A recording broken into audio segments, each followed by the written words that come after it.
Hello viewers, you are welcome to New Testament Voice, a telecast brought to you by New Testament Christian Mission International.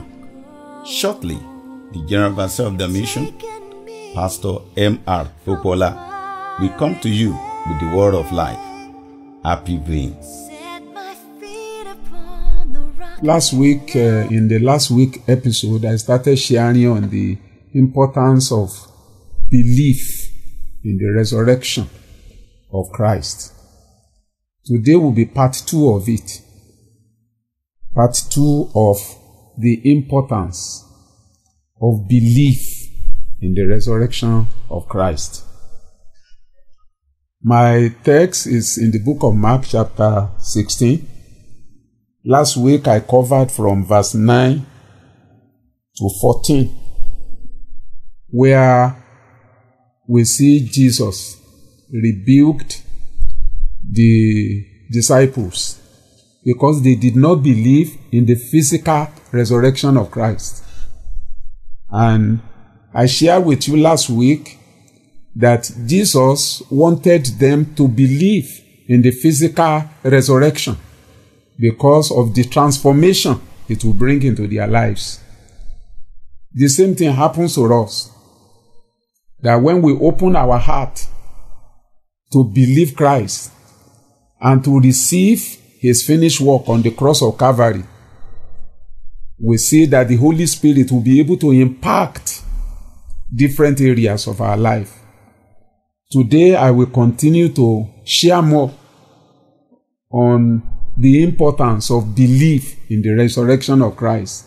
That there are a lot of great things that will happen in our lives, in our marriages, in our families, great transformations, great signs and wonders and miracles and healings that we will experience in our life and family and ministry when we put our faith in what He has done for us. So today I will continue from verse 15 of Mark chapter 16. Mark chapter 16 verse 15. And Jesus said unto them, Go ye into all the world and preach the gospel to every creature. You will see that from verses 9 to 14, when they saw Christ in His glorified body, they now believed. In fact, the Bible tells us that He spent about 40 days with them. Literally here after His resurrection in Acts chapter 1, you will see that He spent about 40 days with them, sharing with them the things concerning the kingdom of God. So before He finally left and gave them this charge. So these people, because they now believed the resurrection, they have experienced the very life of Christ. Now He told them in verse 15 that they should go into all the world and preach the gospel to every creature. They should go into the world and preach the gospel. Which gospel? Is the gospel of the physically resurrected Christ.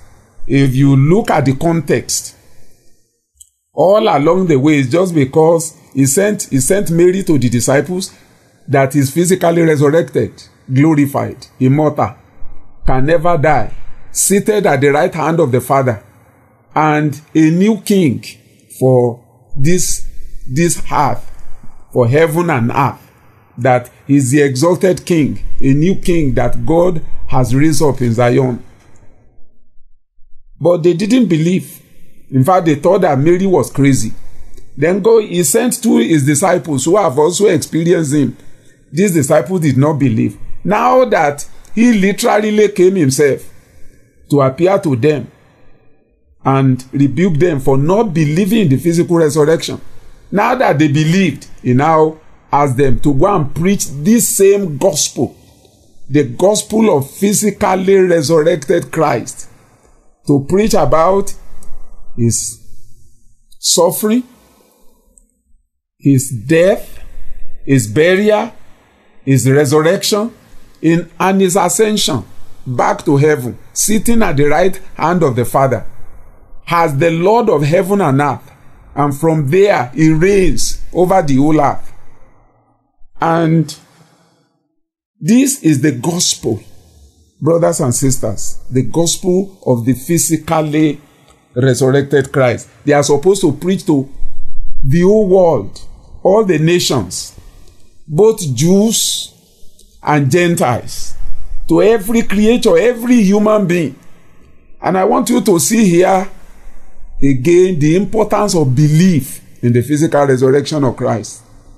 Christ was sending them here to go and preach the gospel everywhere, because that is the answer to all the problems of the human race. The message of the death and resurrection of Christ is the greatest message on the surface of the earth. It is the answer to all the storms that we are facing in politics, in business, in our marriage, in our emotions, in our physical bodies, in every area of life. So he told them to go and proclaim this gospel.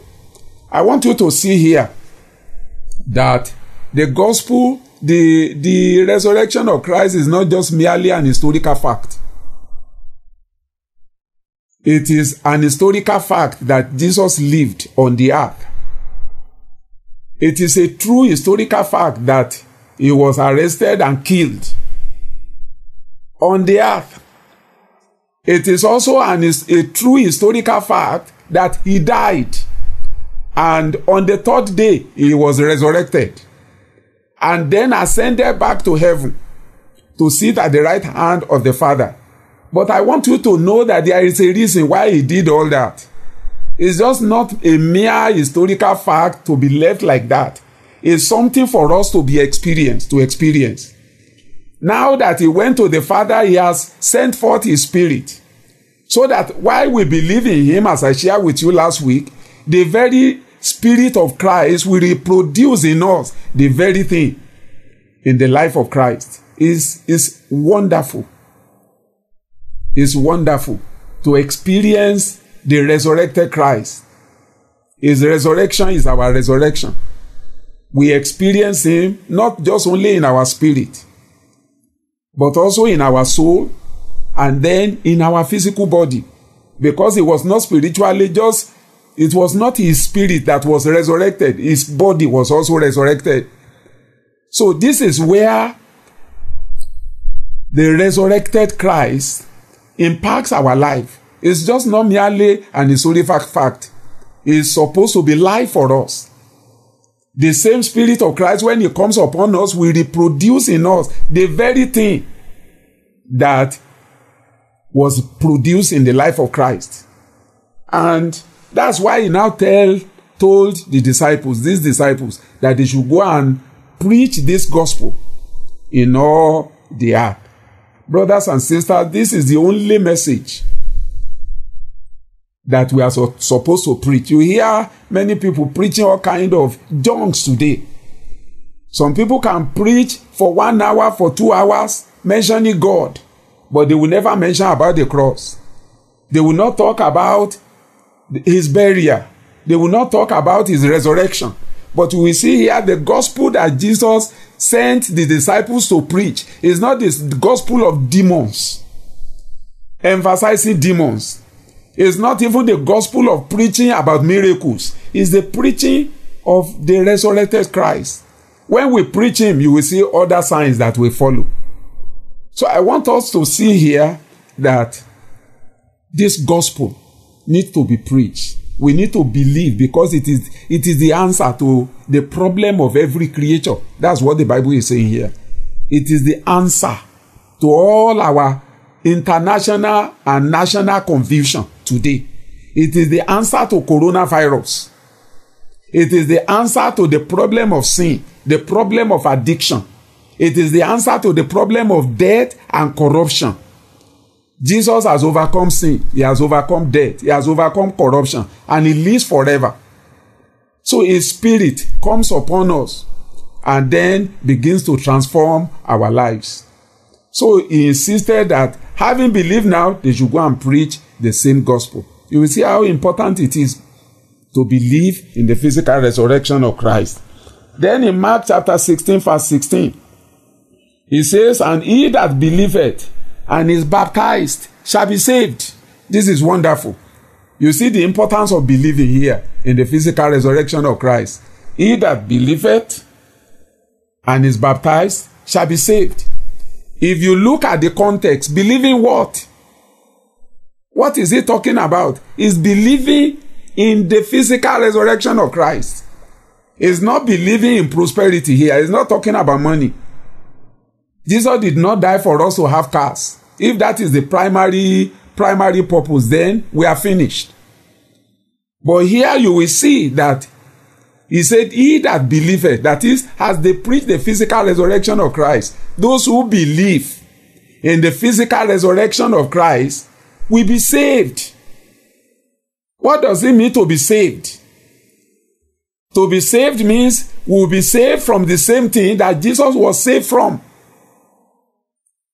He was saved from sin and death. You know, he died as a human being. And then, because of his faith in God, in the Father, he overcame sin. Our sin was imputed unto him. Then he died our death. He overcame sin and death and was raised up by the glory of the Father. So when we now believe the same thing, we believe, put our faith in Christ, we will experience what he experienced. We will be saved from sin and death and corruption,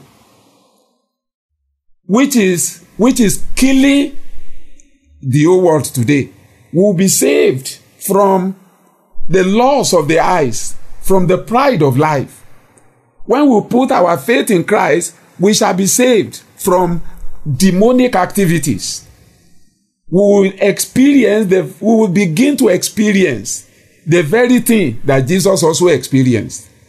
Our life will be transformed by the Holy Spirit.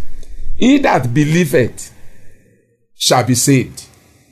Can you see the importance of believing in the physical resurrection of Christ? You will begin to experience salvation.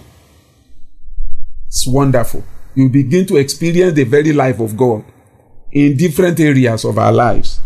Then he said, he that believeth and is baptized. What does it mean to be baptized here? You know, when John the Baptist was doing water baptism for people, they come to him, he will baptize them. Baptism means they are baptized to become disciples of John. Means they become disciples of the doctrine that he was preaching. But here, the baptism here is not unto John the Baptist. We are baptized here in view of the physically resurrected Christ. What he's saying here is that we are baptized into the doctrine of the physically resurrected Christ. That's what he's talking about. If you look at the context from verse 9 of Mark chapter 16, the context is physically resurrected Christ. So we are baptized into the physically resurrected Christ. We become the disciples of Christ, the resurrected Christ. That is, we begin to reason about our life from the angle of the resurrected Christ. Baptism here means you begin to reason about every area of your life in the light of his death on the cross and of his resurrection and of his seatedness at the right hand of the Father. In fact, in the light of his coming. So we become one with Christ. Then the Bible says that he that believeth and is baptized, you become a disciple. It becomes a life experience for the rest of your life. You begin to apply his resurrection to every facet of your life. Then you begin to experience the grace of God in your life. Salvation, the Holy Spirit will begin to manifest in our life, the very life of Christ. And then he said, but he that believeth not shall be damned. That is, if you don't belief. As they preach and people refuse to believe in the physically resurrected Christ, he said they shall be damned. You see the danger here of not believing in the physically resurrected Christ. It will bring damnation in every area of our lives. And there are a lot of people today who deny the resurrection of Christ, even though it is a true historical fact that happened right here on this earth. And you will see that such people cannot experience the very life of Christ. Jesus says, I have come that you may have life, not material possession. Primarily, he died to give us his own life, the very life of Christ, the very life of God. So you will see here that if you don't believe in the physically resurrected Christ, you will be damned. You will experience defeat. You will be a loser in many areas of your life. You will feel rejected. You will feel depressed. You will feel lonely. You cannot experience the joy and the peace of God here below. You cannot experience victory over the flesh. So you will see here that this belief in the physically resurrected Christ is very, very important. Very, very important. And it's not something that we just do for once. We are baptized into it. We become a disciple of Christ. And we live every area of our life. We take reference from Christ. We apply the cross to our life. Now, look at verse 17. Mark chapter 16, verse 17. It says, and these signs shall follow them that believe. You will see here the importance of believing in the physical resurrection of Christ. He said that when we believe, the context here is believing the physical resurrection of Christ. Please, you must not lose sight of that. That when we believe, these signs will follow. You see, when we put our faith in the physically resurrected Christ, in his death, burial, and resurrection, the Holy Spirit will manifest as first fruit in our life. Certain manifestations, we begin to see them in our lives. We begin to see them in our ministry. But can you imagine somebody who just, a child of God who just ignore, or who is ignorant, or he takes lightly the physical resurrection of Christ? He ignores the cross of Christ. And all that we do is just religion. What we do, not what Christ has done for us. We will not be able to see the manifestation of these things in our lives and ministry. Then look at what he says. These signs shall follow them. These signs. Which sign? Is the sign that Jesus is resurrected from the dead. These signs are not signs of our salvation. No, they are signs that Jesus is physically resurrected from the dead. Because we are preaching the resurrection, these signs will follow. It is very sad today that many people are following, they are looking for signs, wonders, and miracles, rather than preaching Christ. You will see today that people are running after signs and wonders and miracles, but they don't know anything about the cross of Christ. They don't know anything about his death. They don't know anything about the resurrection. But we see here it is the other way around. We don't preach signs and wonders. We preach Christ. When we preach Christ primarily, you will see that the Holy Spirit will manifest these signs. These signs is to show to the world that Jesus Christ is truly resurrected. That Jesus Christ is truly the King of the universe. Is the King of heaven and earth. That he is the new Lord of heaven and earth. These signs, anytime people are healed, is a sign that Jesus is resurrected from the dead. And that one day, also, we are going to be physically resurrected like him. But these are first fruits. Just like you plant mango, you have first fruit. Then there is climax, when you have the final harvest. What we have here is just the first fruit, the down payment that the believer experience, that we experience as, but the climax is yet to come. Look at these signs of resurrection. The first one is that those who believe in my name, they shall cast out devils. You know, the devil is the author of death. Is the murderer from the beginning. And when we start preaching the physically resurrected Christ, you see the manifestation of the Holy Spirit in casting out demons, demonstrating that Jesus has already defeated death. The author of death is Satan. God is not the author of death. It's a sign that Jesus has overcome death. When demons are cast out, is a sign of our final glory when Jesus will come back again. Then secondly, it says that they shall speak with new tongues. You remember in the book of Acts chapter 2, that while they speak in tongues, people that came from all over the world, different languages, they could hear as if people spoke in tongues. They could hear them speaking in their own language, and yet they were speaking in tongues. It's a miracle that somebody is speaking in tongues and people from different languages can really understand them, even though it was not their language they were speaking. I want you to know that this is the language of the resurrection. It is also pointing to the fact that when we are in our resurrection glory, like Christ overcame death, we are going to be like him. You see, what we are having now is a foretaste of what is to come. That we are going to be like him. And it's not the language we are speaking now that we'll be speaking. It will be heavenly language. And then the third thing the Bible tells us here is that they shall take up serpents. And if they drink any deadly thing, it shall not hurt them. You remember serpent in the Bible was also the one that brought death. And the Bible says they will take up serpents and it will not hurt them. This is victory over death. Then if we drink any deadly thing, it will not cause death. You know, these are manifestations to show that there are signs that Jesus has overcome death.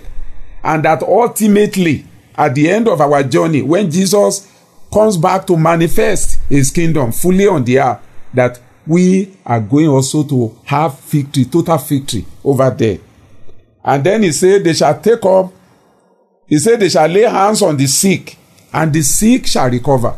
All these things are signs that Jesus has overcome death, even for our physical body. But what we have now in form of healing is the first fruit, a foretaste of the glory that is yet to come.